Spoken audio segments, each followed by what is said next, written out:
Assalamualaikum warahmatullahi wabarakatuh. Video kali ini aku nggak akan jajan. Di video kali ini akan membahas sedikit tentang rasa berkendara dengan R15 V3 ya guys.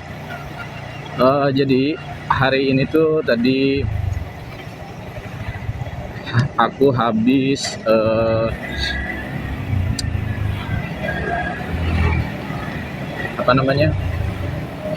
ke kantor Samsat untuk rencananya sih untuk balik nama, tapi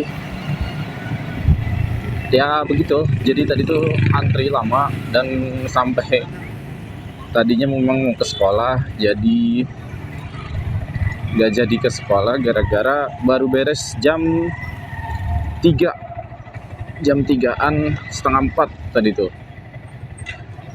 Luar biasa memang. Proses balik nama tuh memang lama, dan nanti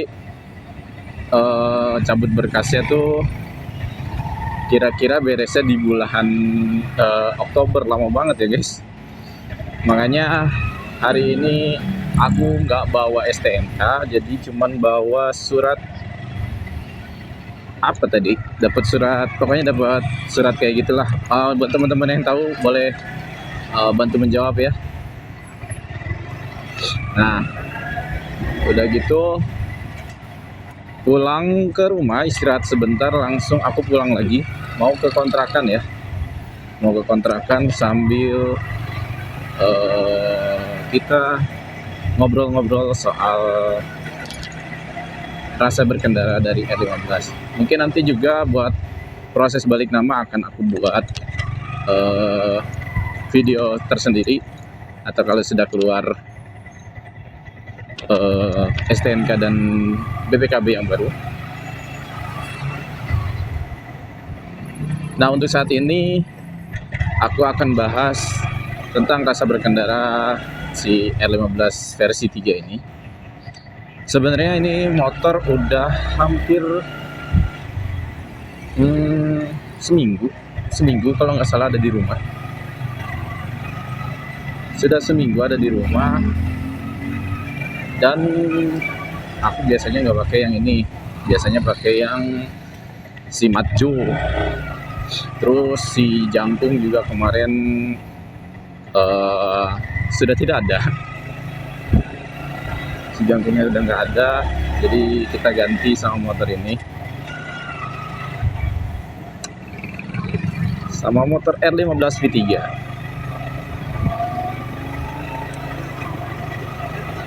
Nah, buat teman-teman juga yang aku nih belum tahu ya mau dinamain siapa si R15 V3 ini. Buat teman-teman yang mau ngasih saran nama, boleh tulis di kolom komentar. Nanti saran nama yang terbaik akan aku pakai di R15 V3 aku ini ya. Dan ya begitu, hari ini cukup melelahkan, dan rencananya mau langsung pulang ke kontrakan sambil nge-review impresi berkendara dari si R15 V3 ya. Ini untuk pemakaian kurang lebih 1 minggu. Si R15 V3 ini cukup nyaman, tapi tidak nyaman dalam artian dibawa harian. Karena kenapa? Aku beberapa kali memang selalu pegel di bagian pergelangan tangan, dan juga sedikit bagian punggung ke pinggang itu pegel banget guys buat dipakai perjalanan harian. Jadi memang si R15 V3 ini kalau bisa dibilang lebih cocok di jalan-jalan sirkuit ya, yang memang sudah prop untuk motor racing fairing kayak gini lah. Nah, lalu untuk konsumsi bahan bakarnya sendiri, kemarin waktu baru beli itu ada satu bar. Kalau misalnya lihat-lihat di internet itu kurang lebih di 45 km per liter. Untuk 150 cc fairing itu udah termasuk yang cukup hemat ya guys. Cukup hemat, 1 berbanding 45 kilo itu sudah cukup hemat. Dan memang kemarin pas baru pertama kali beli itu rasa gasnya tuh memang agak berat, entah kenapa. Mungkin memang waktu baru beli tuh katanya sih sudah dari bulan April ke bengkel orangnya yang terakhir punya itu. Jadi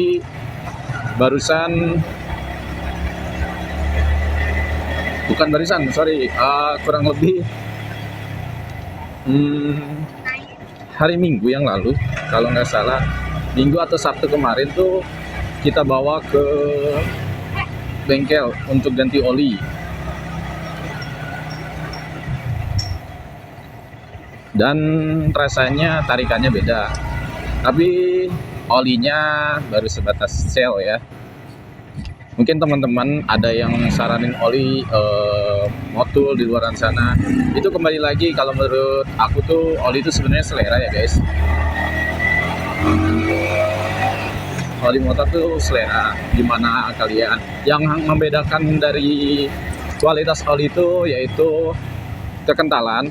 Biasanya kalau olinya semakin kental itu penguapannya itu justru jauh lebih sedikit, karena tadi olinya kental. Kalau misalnya semakin cair olinya, semakin encer, itu tingkat penguapannya juga tinggi. Nah makanya kalau aku sih pakai yang standar-standar aja, yang kalau di tulisannya tuh ada 10W, 10 winter kalau nggak salah. Nah 10 winter itu tingkat bekunya ya di kurang lebih di minus 10 derajat kalau nggak salah. Nah nanti kalau misalnya aku salah, kalian boleh diluruskan di kolom komentar, atau nanti aku bikin tulisan di video ini. Jadi karena ini memang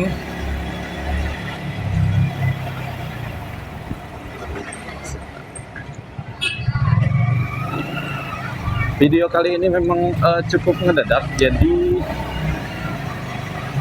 memang aku belum baca-baca juga. Jadi mungkin nanti kalau misalnya ada salah bisa teman-teman koreksi, atau aku perbaiki di tulisan-tulisan yang ada di videonya. Terus untuk kan kalau di oli itu ada 10W, 40. Nah 40 itu tingkat kekentalannya. Tingkat kekentalannya ada yang 30, ada yang 40 yang sering aku lihat ya, sampai yang 50 ada. Nah kebanyakan orang-orang tuh pakai rata-rata yang di 10W 40 biasanya. Itu standaran banget yang ukuran 40 tingkat kekentalannya. Lalu balik lagi ke performa motornya sendiri. Tarikan sih responsif ya guys. Oh macet kalau sore.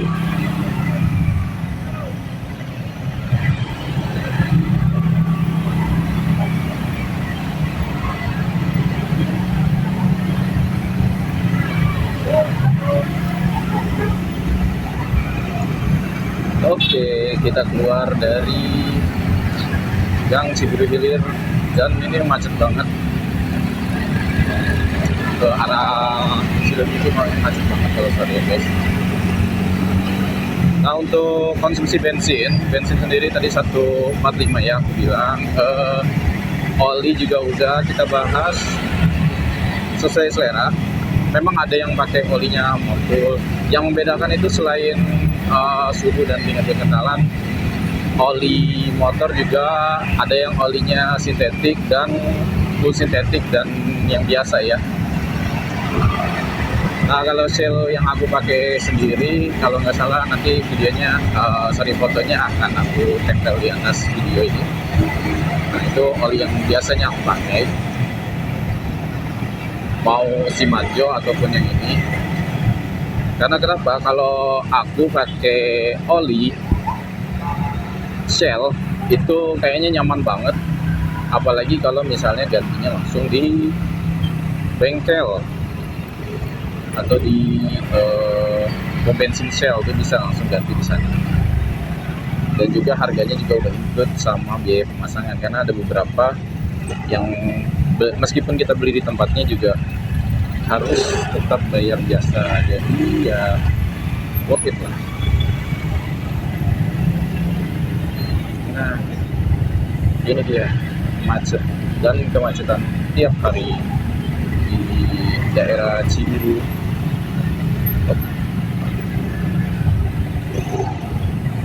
Nah, guys, jadi waktu pas pertama kali beli itu memang motor ini belum masuk ke bengkel, baru sengaja aku cuman ganti oli sama coolant dulu mau ngerasain, dan ternyata memang ketika pertama kali baru beli itu kita harus ngerasain komstirnya kayak gimana.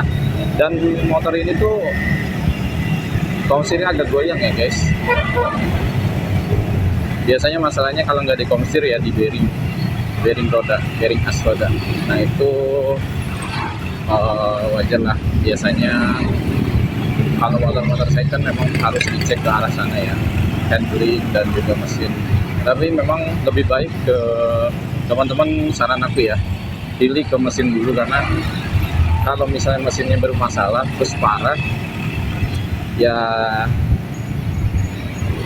buat apa gitu, karena biayanya juga lebih mahal pasti kalau misalnya harus ke bengkel dan harus turun mesin, biasanya itu biayanya mahal banget.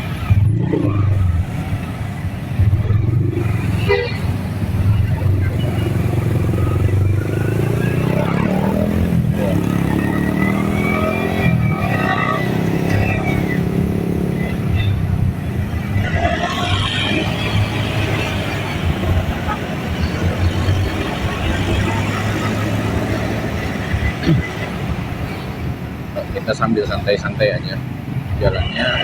Nah ya jadi gitu, kalau misalnya teman-teman baru beli motor-motor second ya kayak gitulah, yang harus diperhatikan pertama kali adalah mesin. Kalau mesinnya banjir, olinya banjir, itu kita udah perbaiki biasanya masih selalu ada masalah, kecuali kalau kita ganti full mesinnya, ya itu sama aja kayak mau beli baru ya.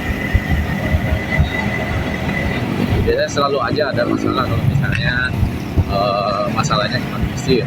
Tapi kalau misalnya kita nyari cuman hanya body lecet, itu wajar pemakaian sebenarnya. Cuman kalau kalian bisa dapat dua-duanya, kenapa enggak? Nah aku kemarin karena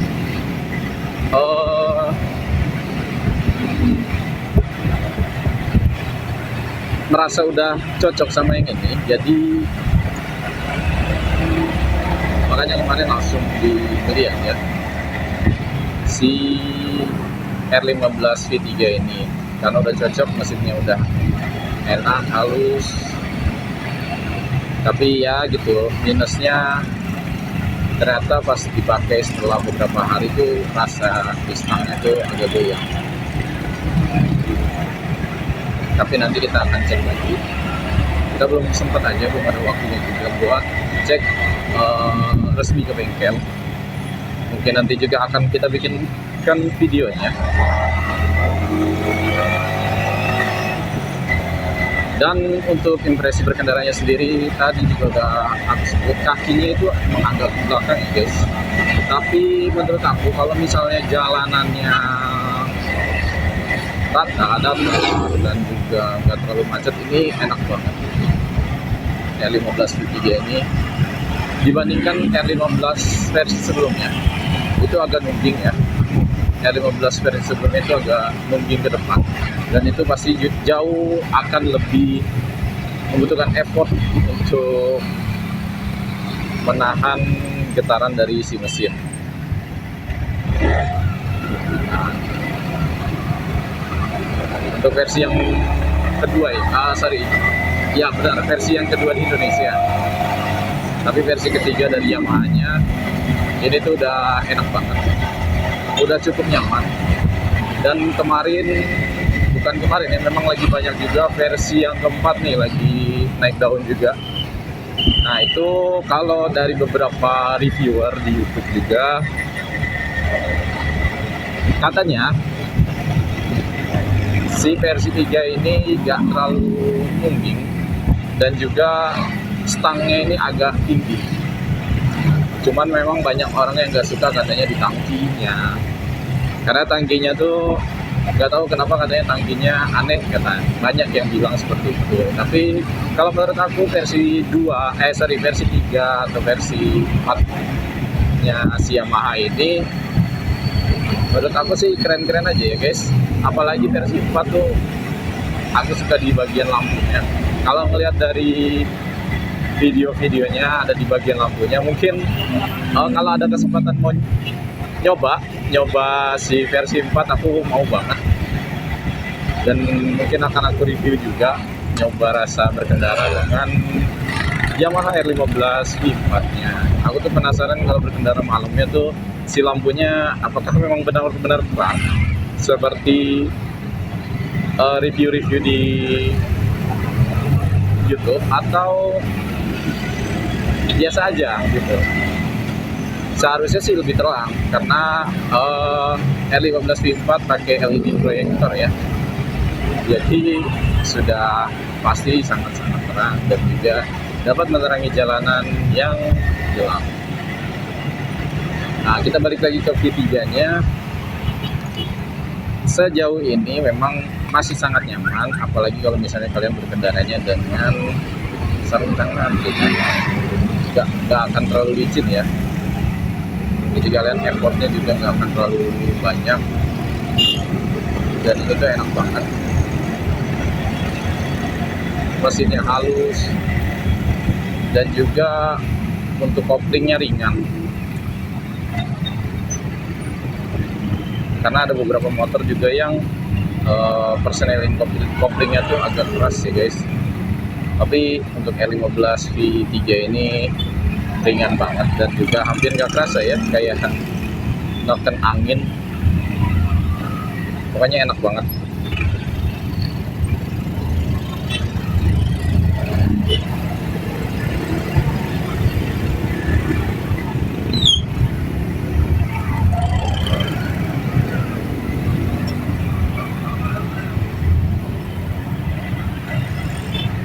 Oh, si bapak nyetirnya Yodan,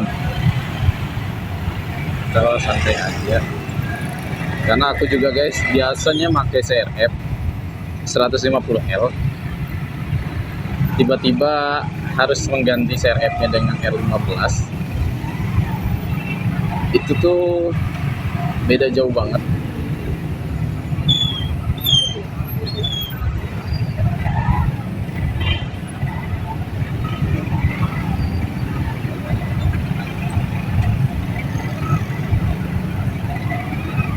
Karena biasanya kalau CRF tuh aku nyetirnya emang agak tinggi, dan ketika pindah ke R15 tuh jadi tiba-tiba nunduk dan mungging. Nah, kalau misalnya untuk nyari akselerasi, R15 tuh udah pokoknya mantap lah, nggak ada lawan. Paling lawannya ya sama-sama fairing lagi. Kalau dibandingin sama CRF jelas jauh. Seperti yang kemarin aku rasain ketika pakai CRF, itu tuh masih selalu kesalip dengan beberapa motor. Jadi CRF tuh kalau untuk akselerasi kurang, cuman kalau untuk tanjakan atau libas jalan-jalan yang aneh, itu tuh enak banget. Nah, kalau ini jelas berbeda jauh, makanya untuk shock breakernya juga terasanya keras banget, cukup keras untuk motor harian, karena memang tidak diperuntukkan untuk harian sebenarnya R15 ini, untuk di track day. Makanya ya harus bersabar saja sedikit untuk menikmati kekenyalan shock breakernya. Dan impresi berkendaranya yang aku rasain sih itu rem depannya pakem, rem belakangnya juga cukup pakem. enak banget pokoknya. Makanya untuk teman-teman yang mau beli R15 bisa tonton video ini. Dan juga kalau misalnya kalian masih bingung, sebenarnya nggak harus bingung sih, ini rekomen banget R15 tuh.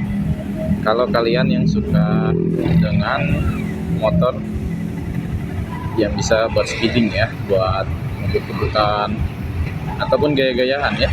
Karena beberapa hari yang lalu memang banyak sekali anak yang limit ya guys, kalau disebutnya buat anak-anak motor tuh limit.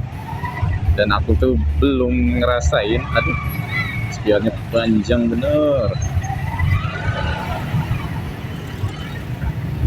Ini tuh baru spionnya biasanya aku tutup guys, karena spion R15 standarnya ini kalau dibuka tuh lebar banget guys. Makanya biasanya aku tutup karena nggak bisa.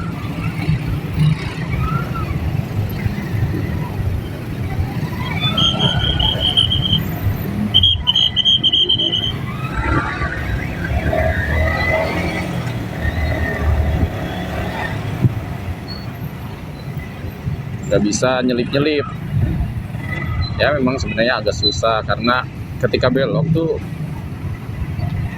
mungkin si shock upside down-nya itu mentok ya guys, jadi agak terbatas ketika belok. Dan ya ini ketika ada beda tinggi dari jalanan juga itu akan terasa banget, si motor tuh akan oleng guys.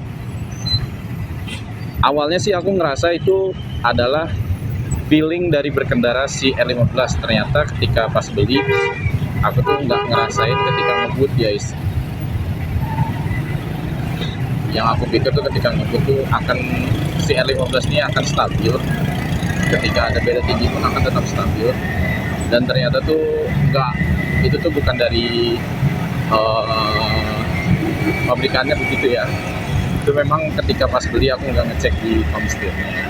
Paling video hari ini yang bisa aku buat, karena juga udah beberapa lama nggak bikin video panjang lagi. Mungkin mohon maaf kalau misalnya kalimatnya agak berantakan, karena memang